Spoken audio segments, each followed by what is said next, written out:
Alexis. I was saying, I don't know whether it was off pod or on pod, that I really genuinely loved reading Liberation as Other People. And for a number of reasons that I want to talk to you about today. But, it's like a kind of welcome back to the podcast. You've been on twice before. That's Once true. during the kind of like, beginning of COVID and to talk about Against Purity, and then again to talk about Bhajyanta Mukhopadhyay's oh Country my of God, Poxes, that Country of brilliant book. Poxes. Thank Yeah. you. I can't believe it dropped out. But yeah, so I've been swimming through your book and thinking about it in relationship to, being kind of in a parasocial connection with you over social media and being a fan of your work for a long time. And I was thinking back to a moment where you wrote on Facebook, this would have been like 3 or 4 years ago, I don't know, that you want a name for the specific kind of care required Mm. for like accommodating somewhat chaotic drivers in traffic. And I really like that crowdsourcing of a concept because like that is something that people absolutely deal with every day, yielding Yeah. to reckless drivers. To think about it almost like an act of mutual care or something, just like what's required to survive driving, was interesting. And then I was walking my dog, who you met just a minute ago, sort of. And I ran into a friend, and she talked about how in traffic here in Nova Scotia, she often finds it is aggressive or, there's an urgency and a chaos. And that she often likes to just deliberately slow down for that reason, to put, Mm. as she said, a single drop of patience into the chaos. Mm. And I kind of liked using that as a bit of an anecdote to get into asking about liberation as other people, because it's about, I think, imagining worlds in which we're not subjected to those kinds of everyday kind of pressures, the death machine, really, of settler Yeah. colonialism. Um, could you say a bit about this one moment that really jumped out at me in the book, in which you're talking about the need to be defiantly ourselves and Mm. to build a world that supports everyone else, also getting ever weirder. Yeah. Uh, because you say in the chapter it's about sort of nourishing beautiful specificity for social kind of ends. Could you talk about that, like why that's such a kind of crucial thing in Yeah. your theorization here? I love that you're starting here, Scott. Um, yeah, because there's so much that this really gets into one of the core things. Um, so there's all this stuff that is not in this book that I've been doing kind of intensely over the last 4 years. And one of the things that is really part of it and comes in a little bit is that I got really, really obsessed with Ursula K. Le Guin. And at the same time as I was working on this book, was writing a short book about Le Guin's anarchism and why it's so great. And I a bit was doing this. My partner here in Ottawa says, "You're really trying to like rebuild a metaphysics in the wake of some kind of like profound spiritual crisis that made me lose a lot of my kind of baseline operating system." And Le Guin has been really helpful, sort of existentially helpful. And one of the things that I found beautiful in her work, and then also that I struggle with, is her understanding of what the social world is for, is to create the conditions in which each of us can offer our best to the world, and where the world is there to make that happen. And that when we offer our best thing, um, that automatically creates the best in the world. And this took me down a really long rabbit hole around debates within anarchism, historical European, mostly anarchism, around the relationship between the individual and the collective, which, um, of course, is a long, long question also. And And I got really, really, yeah, interested in holding these two things simultaneously. Um, One is a strand of existential thinking that we see come out in people like Viktor Frankl, who really make this compelling and beautiful argument that all you need to do is exist. That the warrant for your life, like the thing that makes your life worth offering to the world, is simply that it's yours. And there was something about that idea that, and Le Guin's formulation of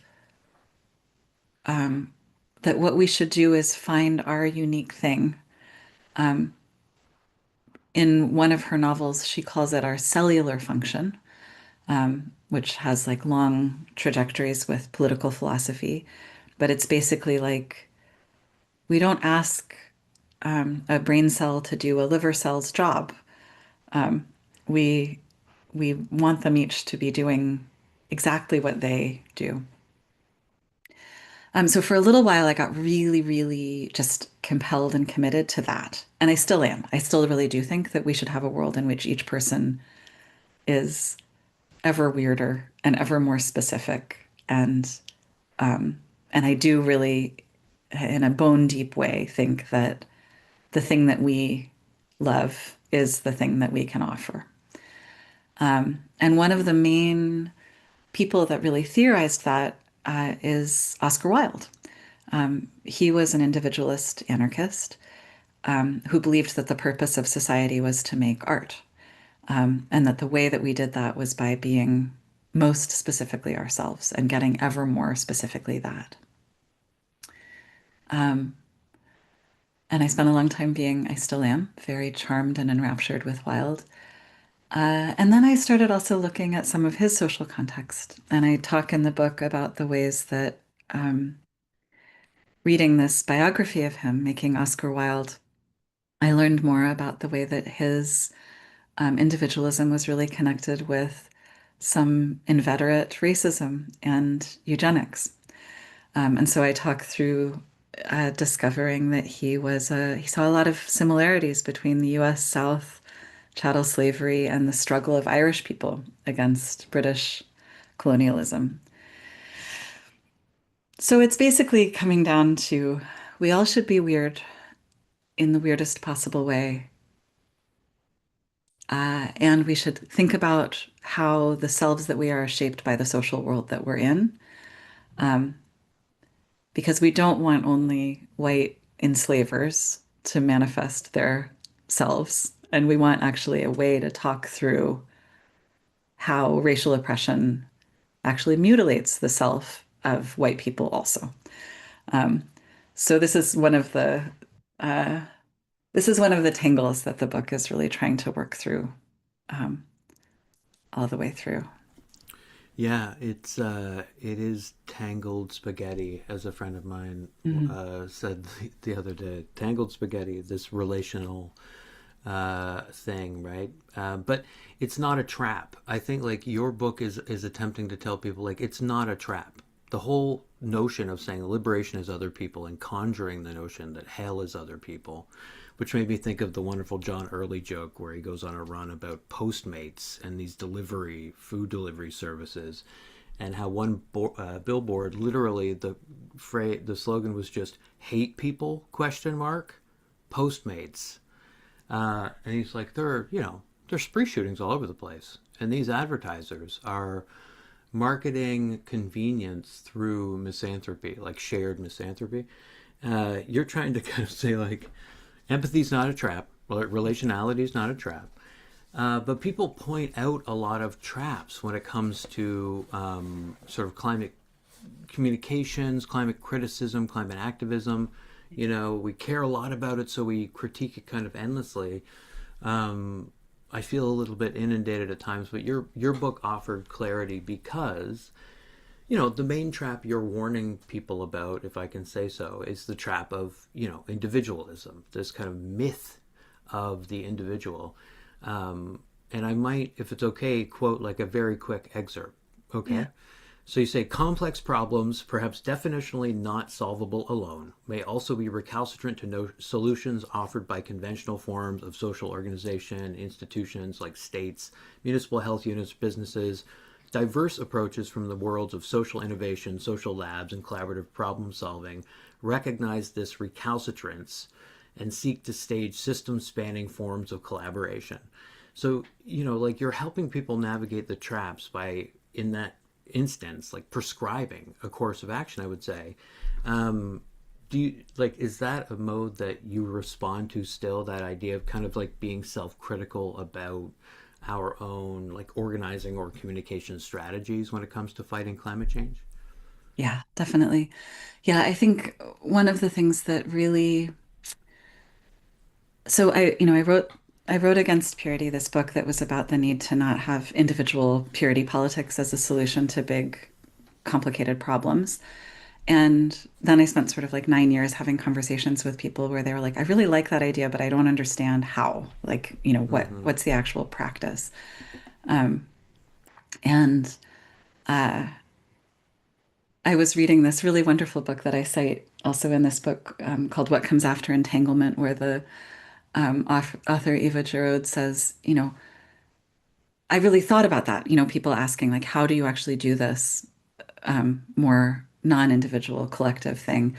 And Jarod says, it's not enough to just point out that everything's complicated and we're implicated in horrors. We have to actually theorize forms of ethics that are adequate to our politics. And she says something like, luckily, philosophers are working on this. And I was like, great, I really need to read who these philosophers are because that's the thing that I am not doing well enough. And I flipped to the back, and she cites me. And I was like, shit, I need to. um, I guess I need to actually. So that in some way, trying to figure out how do we actually think about climate change is really the seed of this book. Um, and so it's a demobilizing politics of despair to say we cannot understand the full magnitude of climate catastrophe, the extinction crisis. Um, it is extremely complicated. We've already gone past the points that we hoped not to go past, and it's hard to know what to do. Um, so that's like where everyone is. And we know that it's a demobilizing despair pit trap to say, so what are you, Scott, personally going to do to solve that problem? Because um, you can't actually, and you can't. And all these things follow from that, right? So we have these two choices. We can say, I can't solve it, therefore I'm not going to do anything. I'm just going to try to enjoy the life that I have for as long as I can. Or you can be like, well, what could solve it? Or like, what does solving even mean? So the thing that I came to feel, and that I really do feel, is that it is not bad news that we can't do it alone. It's great news. It's actually not news. It's never been the case that anything big and complicated was something that individuals could solve through sheer acts of will or being martyrs or being personally pure. That's just never been true. And so it's actually great that we can really witness and see that and practice based on it. Um, And in the book, the two ways that I say this is great news. I follow Miriam Kaba with this phrase that nothing worth doing is worth doing alone. And so it's like, what's worth our life? What's worth our time? Uh, Anything we do is going to need other people. And anything that we want to be effective is going to need other people. So there's a whole chapter that's about how do you deal with just being implicated in horrible things that are objectively evil? Um, and how do you become complicit with a world that resists the evil that we're recruited into against our will? But, actually, my favorite chapter in the book is this chapter about climate feelings. And um, and this is my favorite chapter because it's a place where I'm really engaging with a Nova Scotia philosopher who died young, Sue Campbell, who had what I think is just such a beautiful account of the way that we feel together with other people to create, she calls them free-form, idiosyncratic feelings. And finding Sue's work again, I was studying with her. I was her master's student when she was writing this book that I'm really spend a lot of time with.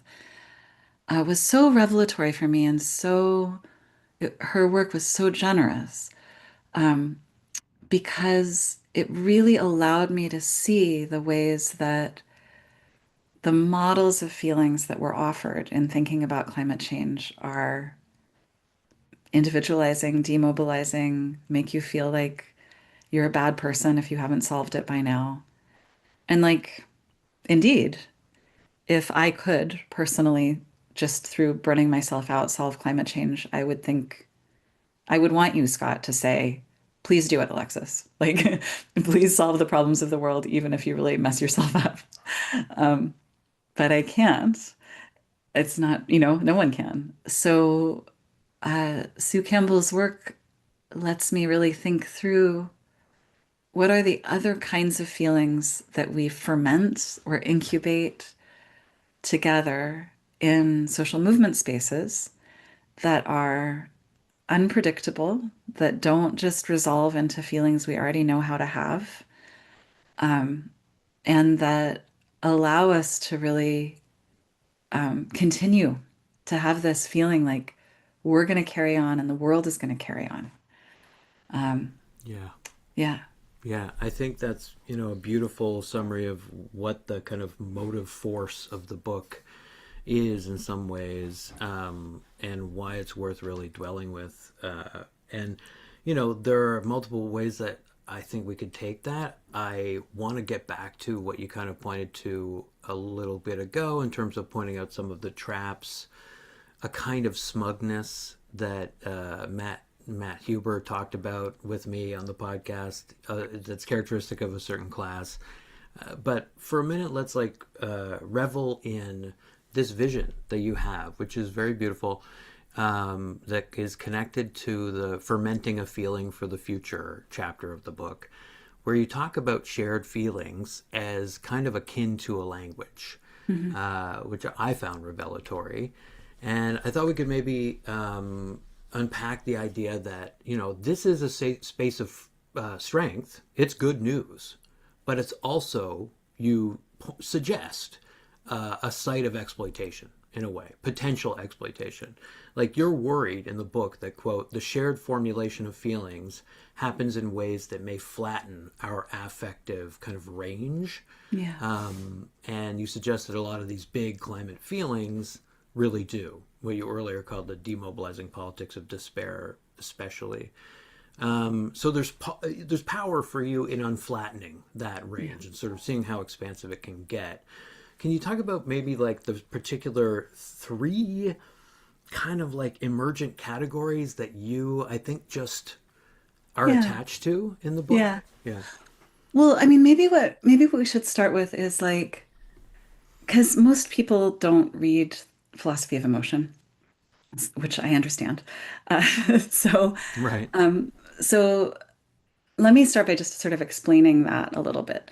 Um, because we have this popular conception, and it totally is reasonable that we have it, that, and in the book, I talk about the film Inside Out, which um, you've seen probably, maybe several times. I mean, I have two kids that came Yes. up during that phase of Pixar, and we even went to go see the sequel in the Yeah. theater. Yeah. Not nearly as good, but you make good use of it Yeah. in the book, as many do. Like, it's a good sort of reference for these Yeah. debates, right? And it's a film that was made with some like Yeah. some real like um, theorists of emotion, right? So Hmm. it's forwarding a theory of feeling that's grounded in research, and that research imagines that basically we have um, clusters of feelings. The film is a film about, for people who haven't seen it, it's about a kid who's learning to sort of work with her emotions. And it's pictured inside her head. There's little versions of herself, and there's one that's like angry, and there's one that's sad, and there's one that, and they can come and get in the driver's seat. And if the angry one is in the driver's seat, like there might need to. So this model of the homunculus that comes and drives is it's a really common version of thinking about feeling. And Campbell calls it an internalist version. So it's like you have your feelings, they're formed already, and they can sort of step into the driver's seat. And um, we see this vision, this model of selfhood, actually, not just emotion, percolating all over. So I think that the recent ascendancy of internal family systems is an example of sort of these like fairly bounded versions of what's happening internally coming to the fore and getting expressed. And so Campbell does this thing that is just absolutely, um, I I used to think that it was simple and that I understand it, and I still sometimes think that I haven't quite grasped its full complexity. Um, the book where she does this is called Interpreting the Personal, and it's a pretty technical philosophy of emotion book that I've gotten a lot of people to read, and they're like, "Yeah, Alexis, it's way more boring than you made it sound." But anyway, really love it. Uh, she says this is a wrong vision of feeling. Um, and I can go down a nerdy sub theme about affect theory and philosophy, but maybe for now I'll just stick with. Campbell says this is not how emotions work. She says we actually don't have feelings all alone. We only have feelings if we have interpretive others who help us individuate the feelings. So we're always feeling with others. And so there's a lot of things that we can say and think about that. But the the politics of that mean, and she's clear, like it's not like there's someone who's like an evil, like, I'm going to make you feel. But she says, notice that if the feelings that were offered are, um, if they fall into these big bucket feelings, she calls them, so anger, sadness, you know, desire, love, um, if someone comes to us with an interpretive frame that then, if it's really true that we feel with other people, the interpretive frames they offer can open us up or shut us down. And if the feelings that they're offering line up with established um, or conservative modes, then it matters very much how we feel.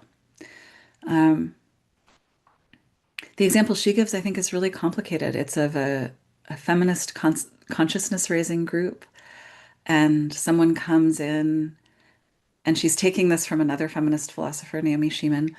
If someone comes to the group and says, I'm just having a really hard time with my family. I love my kids. I love my husband.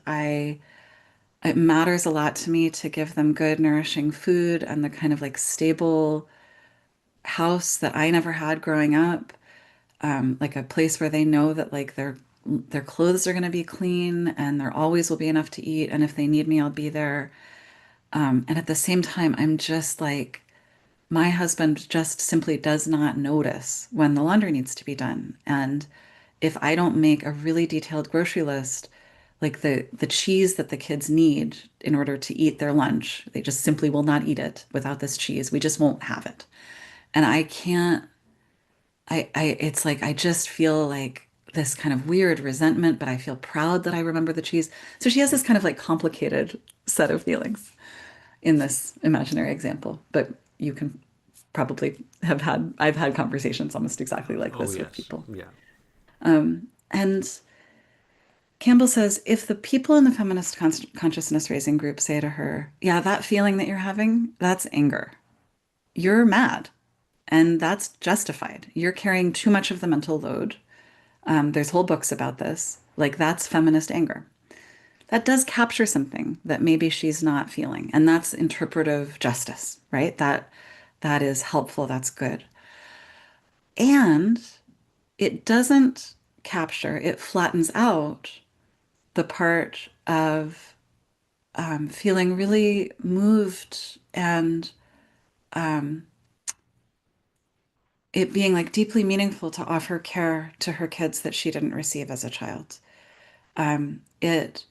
It flattens out some of the ways, the things that are also getting mobilized against her, right? So Campbell says we need to have a way of being an interpretive space that offers the anger, but also acknowledges and names the love, the bitterness, the feelings that are too inchoate to actually put into a stable category. So those are freeform feelings. Those are idiosyncratic feelings. And most of our examples are less liberatory, right? So someone says, yeah, that guy's creepy. You know, he's always hitting on me. If everyone around her says, he's just friendly, right? That's a form of hermeneutic violence where the interpretive space for her feelings is getting shut down. We can we can Yeah. look at lots of these. Hmm. So I think that the feeling space that we're offered in climate feelings is often a feeling space where it matters and it's really wonderful that people are naming climate anxiety, climate grief, that talking about feelings really is good for us to do in thinking about climate stuff. But if the only feelings we learn to feel are grief, resignation, even some of the sort of neologisms, like there's a neologism called solastia, which is the grief for landscapes that are forever gone. So what, you know, in some ways it doesn't matter if we have just like better names for it. What Campbell thinks and what I think is that we need to have interpretive spaces where we can have more complicated climate feelings. So that's one part, just to be able to actually feel with each other tremendous grief and a sense that it would be easier to just give up or whatever is happening, right? But also to recognize, and this is the fermenting part, that if the only feelings we're being given are grief, anxiety, despair, those are actually a pretty limited palette and they fall into some pretty established feeling states. So in the book, I give some examples of what I think are freeform feelings that I have seen or experienced or seen modeled in collective movement spaces where people are offering modes of feeling that are much more complicated and that give us more footing for holding our complicated freeform feelings and moving with them into a world that doesn't end, where we're doing something else than just grieving it. Oh, you're muted. Yeah, I mean, I'm mostly just affirming what you're saying, especially in terms of, moving into a world that doesn't end is such a succinct way of putting it here. Because that does feel like the world we're in already in some ways is a world that's ending. And of course, you engage with folks, indigenous theorists like Kyle White, who point out that this is by no means the first time the world has ended for a people. Um, but I want to give you an opportunity to finish your point. I think there was like a number two that was coming, perhaps. Hmm. Yeah, so the fermenting part Yeah, is just like how do we do that, you know? that's right. And Yeah. so Well, maybe I'll just give one of the examples of the feelings Yeah. that Oh, that's I right. think is, There are yeah, because three. that's where you asked me to do that, and then I took us If on it's this long, long okay. detour. I mean, spoiler alert. These are three pretty badass feelings that we're They're talking good about. feelings, right? Yeah. Um, well, maybe I'll do the Asada Shakur one because the mate one I've gotten a little bit better at not crying when I talk about it. But um, so Asada Shakur, Black liberation struggler, died not too long ago in exile in Cuba. Um, and there's this wonderful song called Committed to Life that's by a band, Asian Dub Foundation, where they sample an Asada Shakur um, talk. And just, everyone should just go listen to it. It's really great.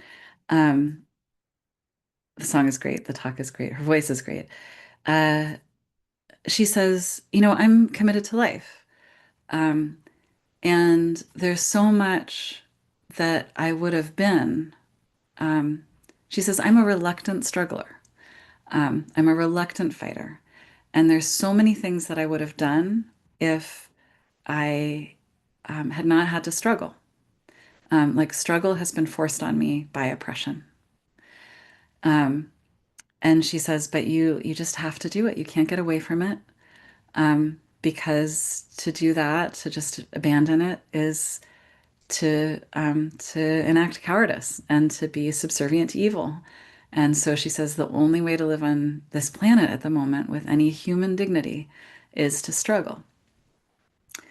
This is just such a complicated feeling, right? And it names so much, right? It names that it's not just that people who are doing anti-oppression work just like it because we're annoying. um, but actually, it's been forced on us by oppression. Um, I'm a in my side life, I'm a functional potter, and one of the things that I did a couple of years ago was I was invited to contribute to someone who was making living an art exhibit that was living spaces after abolition. So she was like imagining what would just like an ordinary person's house look like in a world where we didn't have police or prisons. Um, and uh, I I made these mugs that said Asada Shakur. She says in this quote, I could have been a sculptor, a carpenter, or a gardener. Um, and I made these mugs that say Asada Shakur, sculptor, carpenter, gardener, because I was picturing like it used to be when you got your roof done, you would get like a, you know, um, Seymour Curtis roofing mug. They would give. Oh, sure. And I was picturing like after the revolution, Asada Shakur, she would still want to like share, like if you need some sculpting done, or like I could build something for you, or Mm-hmm. I like gardening. I could just picture there being these Mm-hmm. mugs. Um, Absolutely. so you can picture like a world where that wasn't the case, where we didn't have to be oriented like this. Mm-hmm. Um, but when she talks about this feeling, it's also this feeling of like, it is good. It's good to struggle.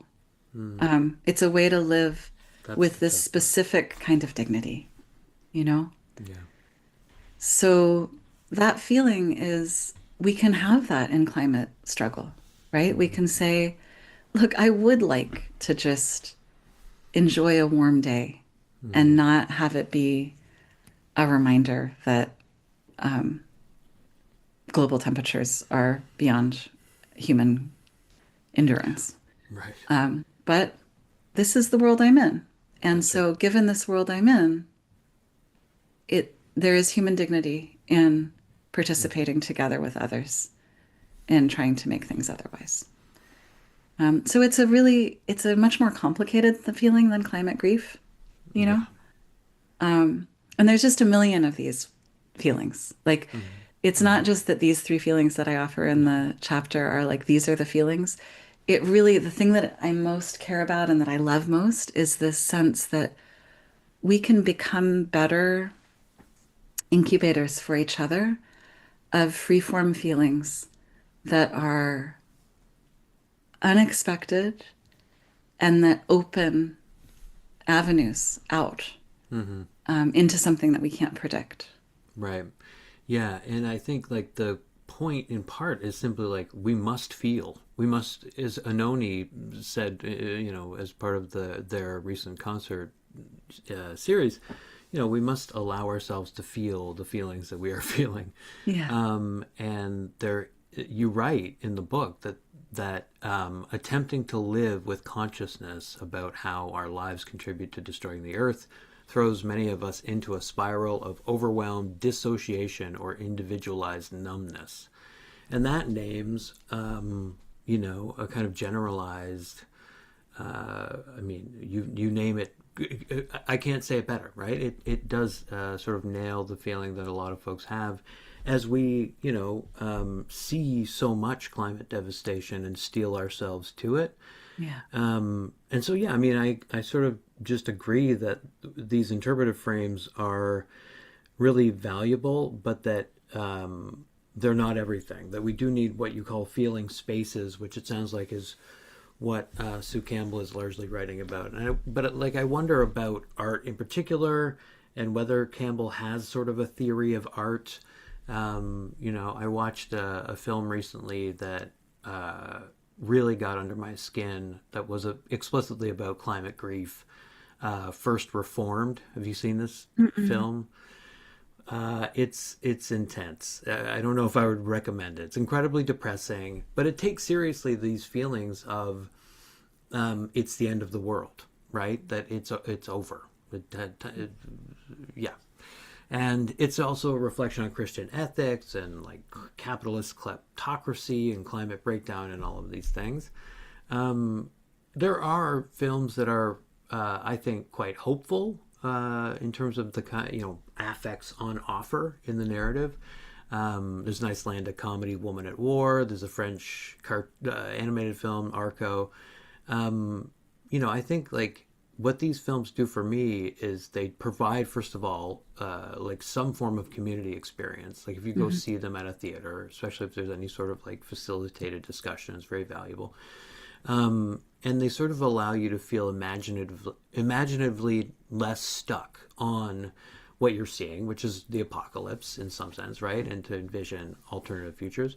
Um, like, have you seen meaningful experiments in narrating our relationship to climate breakdown? And do you think we could benefit from more experiments in representing what the climate crisis evokes for us? Mm. Yeah, I mean, one of the things that I've been working with in one of my other projects is a project about writing as thinking. Mm-hmm. And Mm-hmm.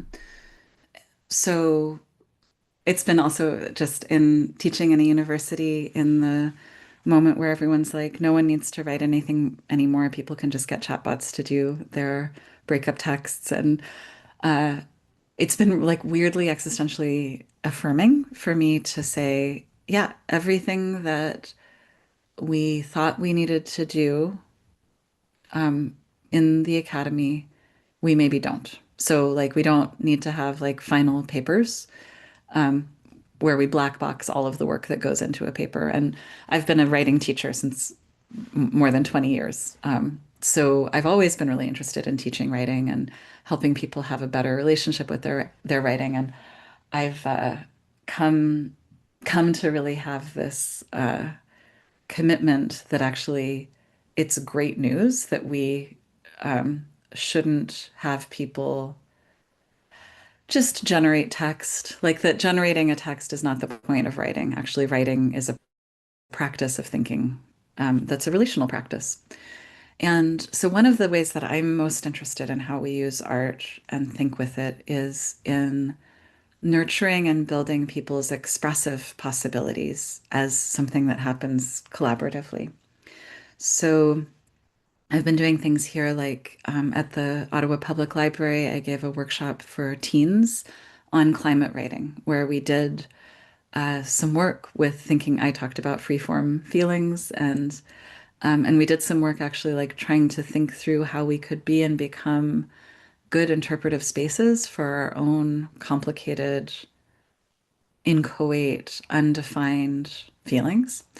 how we could offer those to each other, what that looked like. So that's one of the things that I'm really interested in is how do we build our own capacities to practice art making, at least as much as we practice art receiving. And so that's one part. The film that I've been most inspired by, I spent a little bit of time at a an occupied zone in Dijon in France, called the Quartier Libre des Lentilliers.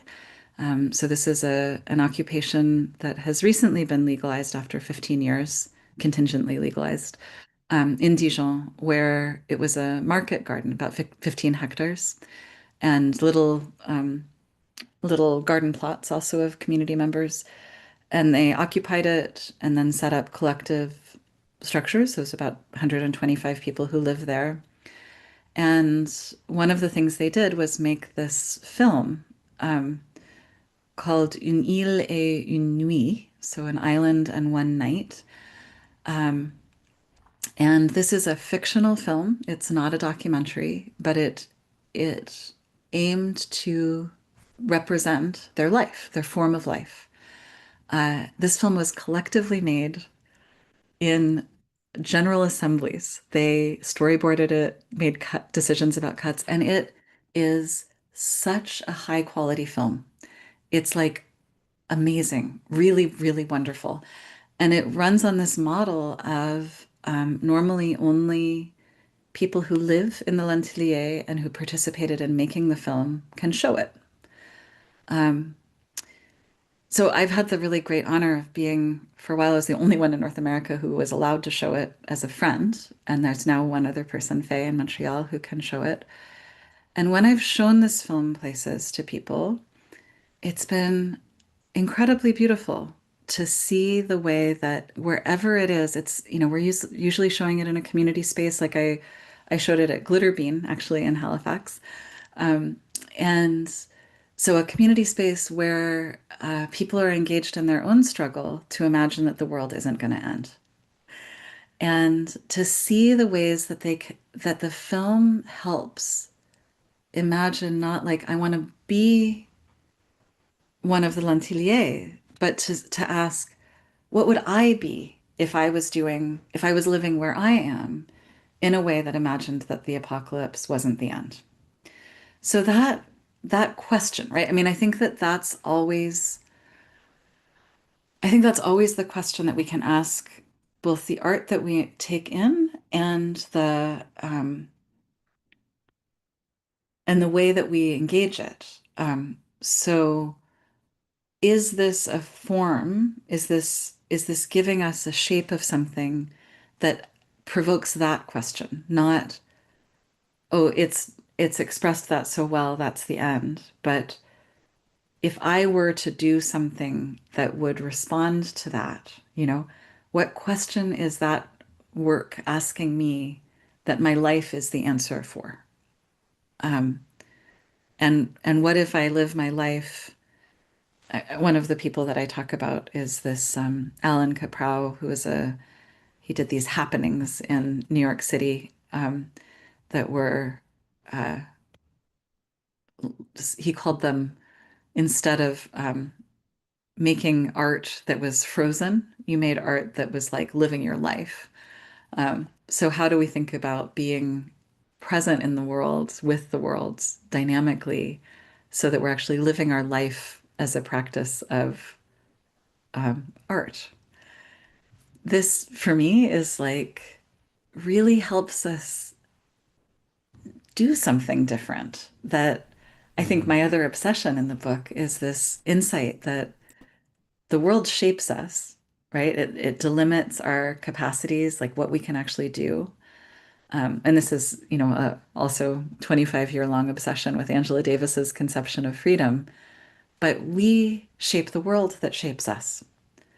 So our choices are limited. The feelings that are offered to us are delimited. The art that comes to us can open us up or close us down. If we live in this way where we're responding with our whole self, with our uniqueness, our weirdness, Does this piece of art spark something where we say, I don't have to be the same as that, or like that doesn't have to end my set of feelings. Sometimes I think climate art is more mourning or a scream of rage than, and that really matters. Um, but I think sometimes the work that we end up receiving is taking that in a mode that closes down action and tells us that there's nothing we can do, rather than opening this question of, I will not be the same as that. And it doesn't have to be like someone being super inspirational, right? That also would be kind of wooden. But it's this question of like, how do we how do we respond Hmm. as though we have one of the answers? Yeah, and we I think both want to just see more of what you're describing, which is this like very autonomous DIY, improvisational and collective art making about the moment we're in, this epic turning point. And it kind of leads into this question I have about in some ways, the joke that climate action, climate change has become sort of professionalized academically, that it's an endless book project. This is a joke often attributed to Bill McKibben. I want to talk about that question of discourse, but like just to build, first of all, from what you're talking about, which is stemming too from this kind of enshrining of what you call the weird, freakish, the unfit for society, the cringe, like looking to these pockets for new ideas, for inchoate sorts of feelings. Um, I think like that to me is valuable because I've long felt that climate communication, we'll say broadly, could really do to be kind of weirder and funnier and kind of more ironic in some ways, because it is, first of all, more accessible than just Mhm. pure mournfulness or pure anger, which is sometimes alienating, but also because, if people are seeing things that they can't almost sort of, internalize, cognize, like massive wildfires, in the background of people just sort of sunning on the beach and having their normal day, like when the world itself has become this surreal, uncanny scene. Yeah. I feel like, an affective capacity or a language for describing how weird that moment is Yeah. would be really valuable. But it's yet to emerge, and I think like the conditions, as you keep pointing to, like the conditions really need to be right for us to have the kind of almost like public luxury Mm. of art providing a sense of community and community resilience. But yeah, maybe back to this question of climate action as an endless book project. I don't know. You've written about, as I've kind of gestured to already, like the need for a politics deep and expansive enough that there's room for imperfection, Mhm. which is what I was kind of just speaking to a second ago.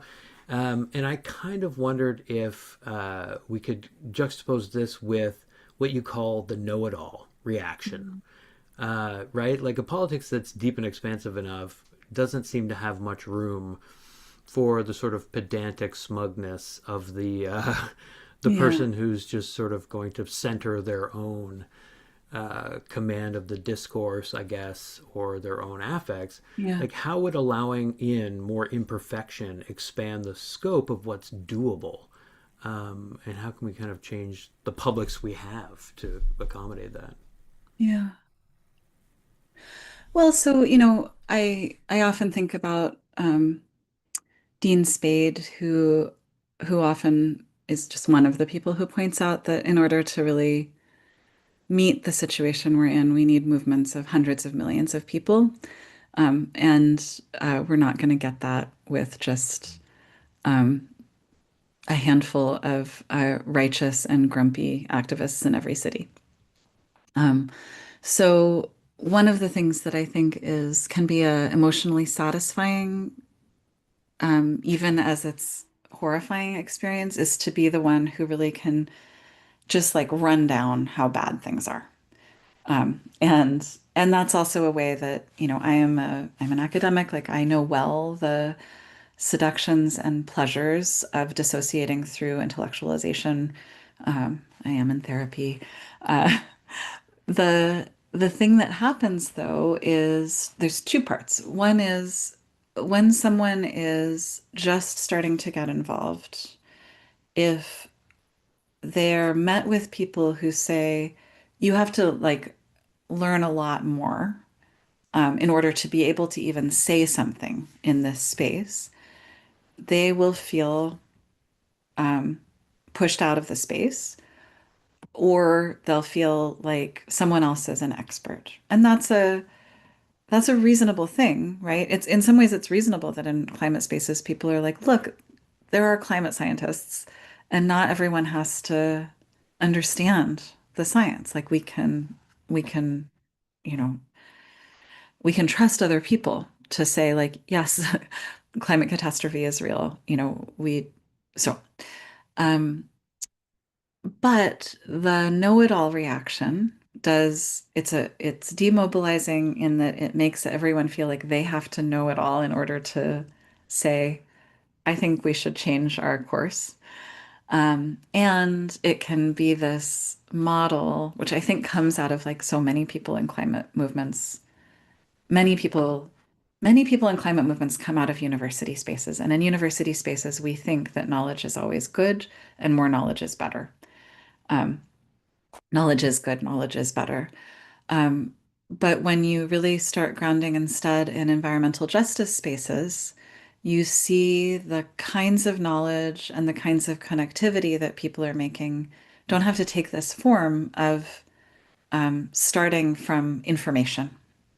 So that move toward turning toward feeling is also something that lets us name stuff, and it lets us think about different modalities. And so for me, like thinking about climate catastrophe from an environmental justice stance regrounds us in why knowledge matters, why information matters.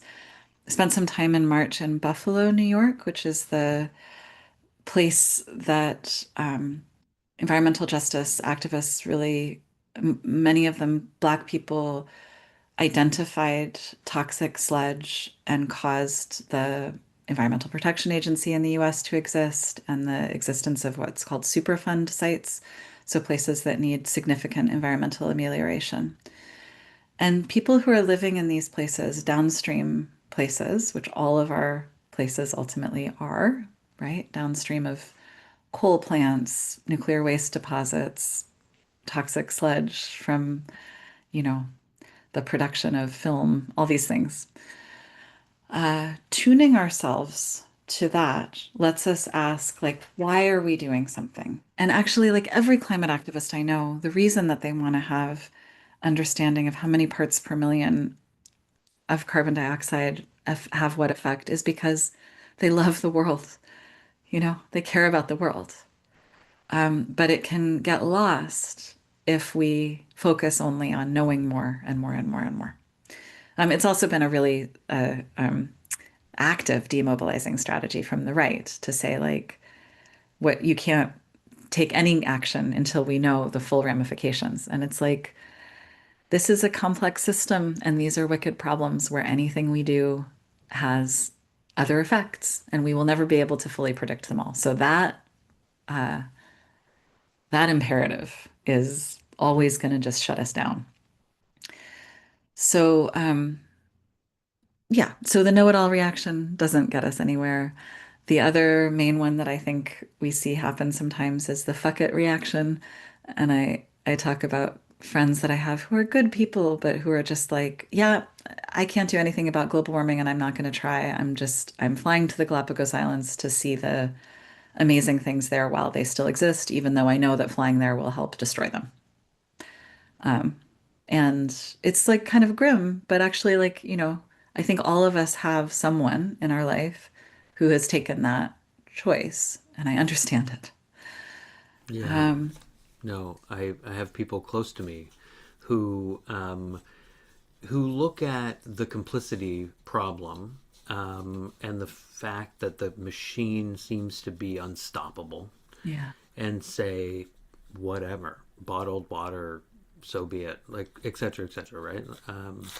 But yeah, I think you're right to point out that the sorts of like pedagogies that we need, I think, the sorts of stories and so on that would benefit folks in terms of like trying to use this, I mean, this critical decade that is almost over as a kind of portal for dwelling with these more complex climate emotions, that, are sharpening in this moment in ways that the fossil fuel companies actually knew they would.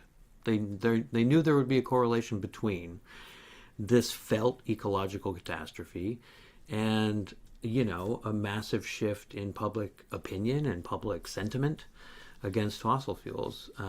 Your book, I think, gives an interesting blueprint for, how we can fight the status quo without it being about belligerence. Like the language of the reluctant warrior is so resonant for that reason. Like, so I can't say enough about how enriching I felt it was reading the book, and then also just like talking to you about how, yes, we're in a moment where the horrors persist, but as the meme goes, so do we. So do we. Yeah. And there's a reason it says we. Yeah. Right? It's not Yeah. like the horrors persist, but fuck it. It's Yeah. like the horrors persist, Yeah. and so do we. Yeah. And that represents a really deeply, complex ethical Yeah. set of decisions that your book is trying to really work through in ways that I haven't seen before. So thanks for putting it together and for making the time. Yeah. Such a pleasure. Yeah. I mean, I think for me, really, the core thing is like the people we're up against do think that the world's going to end. Oh, They do. And they don't mind. They're kind of happy about it. And when we say, what if not, right? What if, like, to everyone's surprise, something else happened? This is a fundamentally different, like, and we will only be able to do that with other people. And that's great news. So that's kind of like, I really have come out of writing this book just feeling actually like I feel better. I feel a lot of possibility. I genuinely feel like it is not that everything has to die in fire and ash. No, So that's good news. It's just really also hard. it's hard. There's no end to the struggle, which is a common refrain as well in your book, right? Trying to like wrestle with the idea that like, okay, freedom is a constant struggle. What does that look like? And are there emotions attached to that experience, even euphoric ones, that are worth sort of championing in this moment, which is something I'll be, that'll be percolating for a long while as I try and figure out, like so many in my position, what it is that is worth, like I guess saying about this crisis. Sometimes, as my colleague says, you feel like you're screaming into the void. But these live events, despite the lack of attendance, have felt different to the extent that like they have been unpredictable. There's like a level of I'm just putting it out into the world, unfiltered, unedited, obviously carefully crafted and prepared, but nonetheless, just to kind of open, like keep things open, like it's as an end in itself, on some level. But I will let you go, and just thank you again. I want to come back to maybe using this book in a couple of different ways in things I'm working on, so I'll kind of float those with you. Amazing. Well, thank you so much for your energy and reading and time. It's been really lovely to talk to you.